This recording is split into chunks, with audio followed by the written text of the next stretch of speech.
Hi everybody, it's Kara. A few videos ago I shared these itty bitty minis with you that I had made, and I mentioned that I had made these little rolled seam binding roses and offered to do a tutorial if anyone was interested. So I've had a few people express an interest, so I thought I would do that and share with you guys how easy it is to make these. I think they are really adorable, and they add just kind of a sweet little touch to your projects. So let me share some basics with you that I've just picked up. I do want to mention that I watched a ton of YouTube videos when I was trying to figure out how to do this, and they were all really great, but for whatever reason, they just didn't make this rose click for me. And I couldn't even tell you the names of all the ones that I watched because I watched a ton. It wasn't until one of my crafty friends, Jenna, gave me a little piece of advice that I'm going to share with you that I finally figured out how to make these and realized how actually simple they are to make once you practice it a couple times. So I do want to mention that you can make these out of just about any kind of material, ribbon, seam binding, fabric, whatever you like, as long as it's flexible enough to be rolled and folded. And you have to keep in mind that you need to like both sides of whatever you're using, because both sides are going to be shown when you make the ribbon rose. So, or the rose, depending on what it's made out of. It could be a fabric rose, ribbon rose, seam binding, etc. So keep that in mind. And then one last thing I just want to caution you about. I do use a hot glue gun. I am typically somewhat of a klutz in the best circumstances, so a hot glue gun for me is an accident waiting to happen. And I wouldn't use it except for any other kind of liquid adhesive. Would take too long to dry. I'd have to be here holding on to this thing forever. And I wanted this to be, a quick and easy project. So I use the hot glue gun. I want you guys to be very, very careful when you do this. If you use a thin material, like say seam binding, it's going to be much easier to burn yourself with the hot glue gun because you're going to be holding on to it, while you're hot gluing it. You'll see what I mean here in a minute.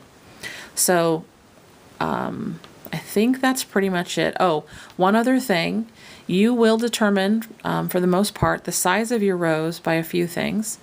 You'll determine it by the width of the ribbon, the length of the ribbon, and how tight or how loose you roll it and fold the ribbon to create it. And you'll see what I mean here in a minute, but just kind of keep that in mind. Once you've practiced a few of these, you have a lot of options on how you want them to look.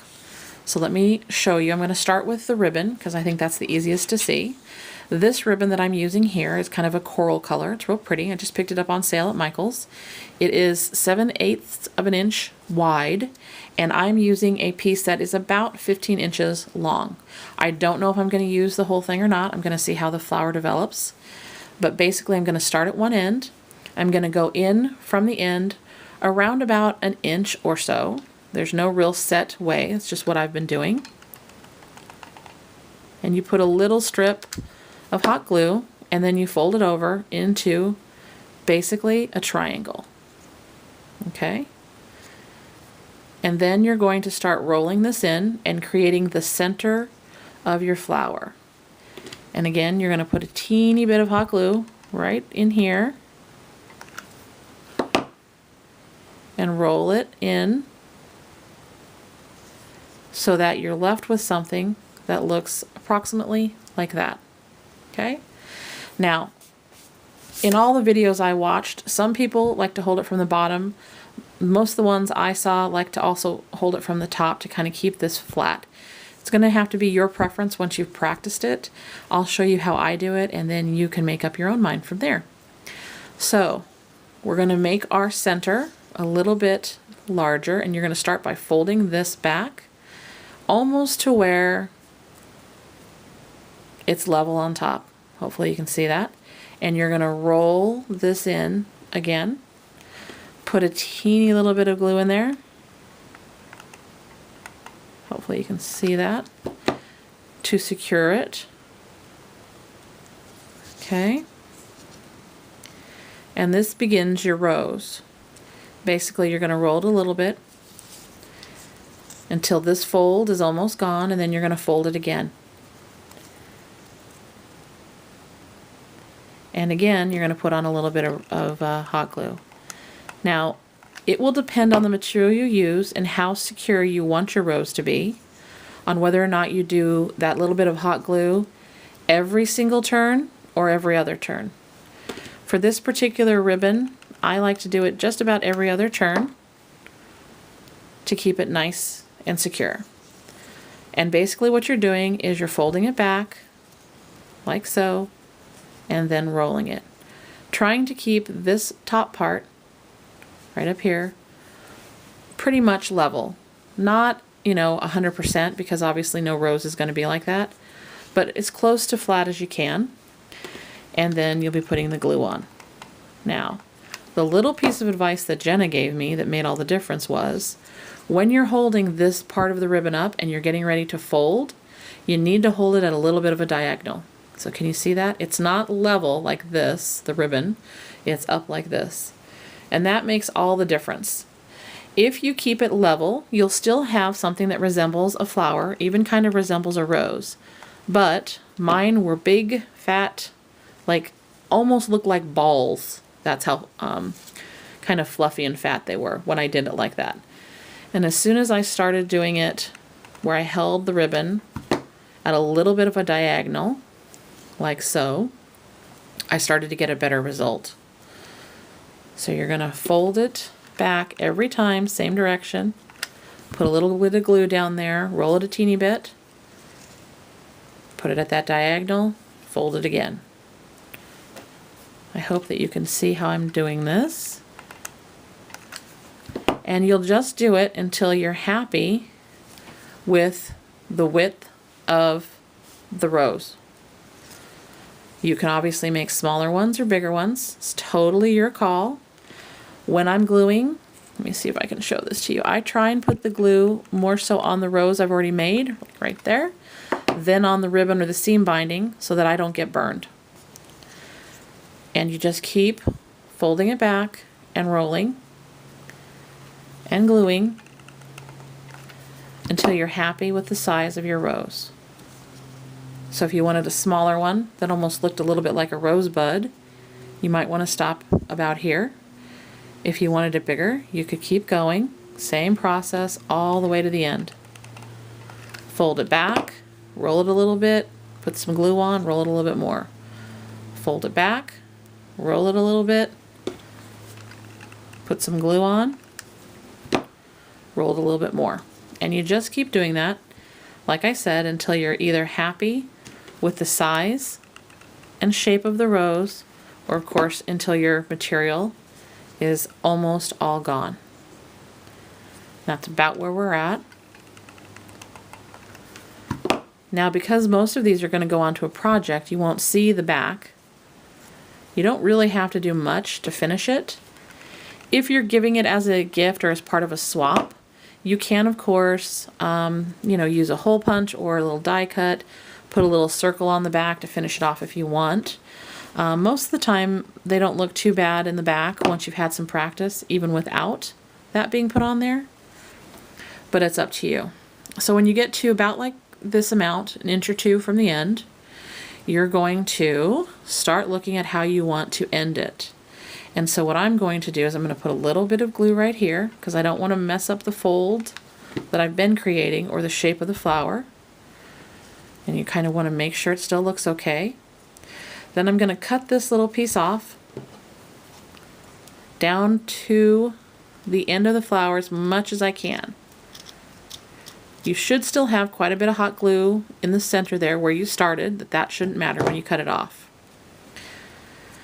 Then I'm going to take this, as you can see it's already starting to fold, and I'm going to roll it back to cover up that center part.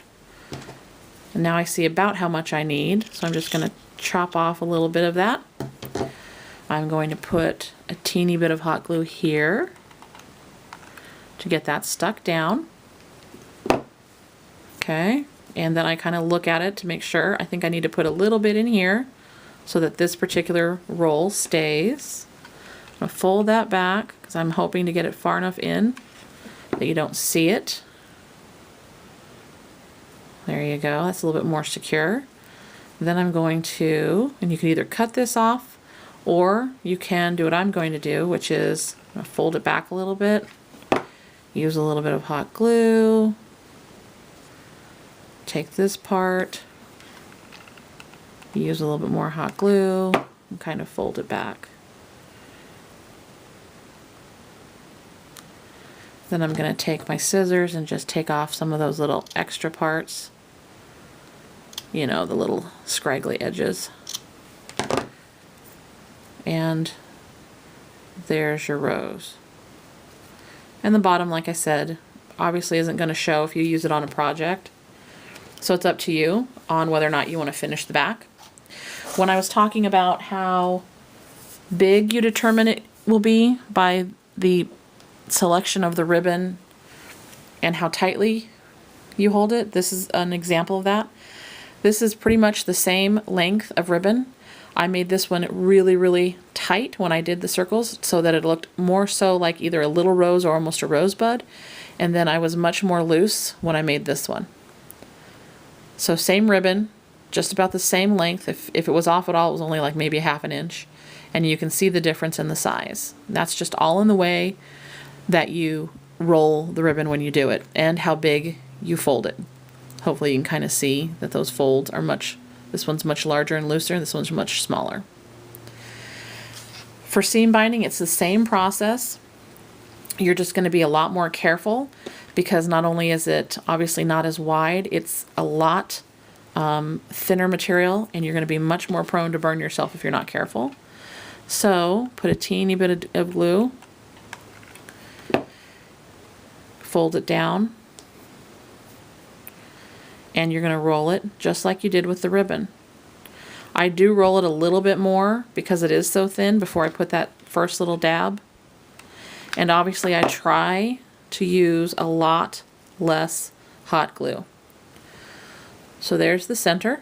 Hopefully you can see that. And you just start the same way by rolling it down to create that little tight center. Put a teeny little bit of glue in there. Roll it some more, and then you start with the folding back. Now with seam binding, I don't typically do it every time because it is so much thinner. You can get away with not using near as much glue because of that. And you just keep rolling and folding. And just like with the ribbon, you try and do it at a little bit of a diagonal. And just like with the ribbon, I try and put the glue on the flower portion to avoid burning myself. And I just keep doing this, again, just like with the ribbon, for as long as I want, based on how big I want my little rose to be. Now, this one will be a great example of something I was going to show you with a lighter color seam binding that I have. But basically, let me show you. If I stopped right there, that could be a really cute little rosebud that you could put around other flowers. And it'd just be a matter of finishing off the bottom just like we did before. Or you could keep going and make a much fuller one. And let me show you what I mean. I had a couple pieces of seam binding that I was working with earlier, and this is a lighter color, so it'll probably be a little harder for you guys to see, but there's about that same length. Let's see if my camera will focus. About the same length of that red that I was just working with in the seam binding, and I used all of it. So there's that little seam binding rose. Then I used I took a teeny bit off. I stopped a little sooner on this one and made it look a little bit more like a rose that was just starting to open up. And then I had a teeny little bit of that left. That was, I think, maybe about 1.5 inches. And I made this teeny little, let's see if the camera will pick that up, teeny little rosebud that I could put around other larger flowers.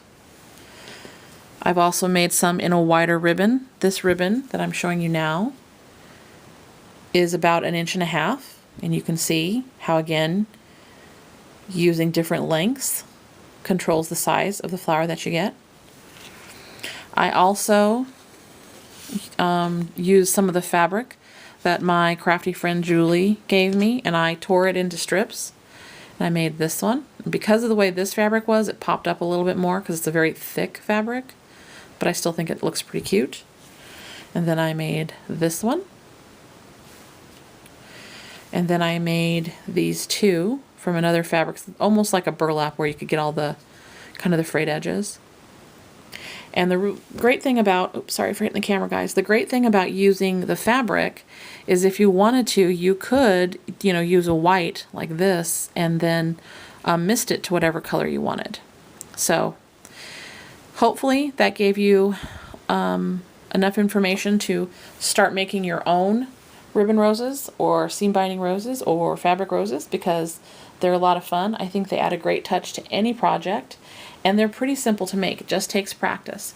Just remember that little tip I gave you about holding the ribbon kind of at a diagonal when you're folding or whatever you're using. For example, with this piece of ribbon, hold it up like that before you fold and turn, and that'll give you a much nicer ribbon rose. So thanks so much for watching, guys. I hope this helped. If you have any questions or comments, leave them down below.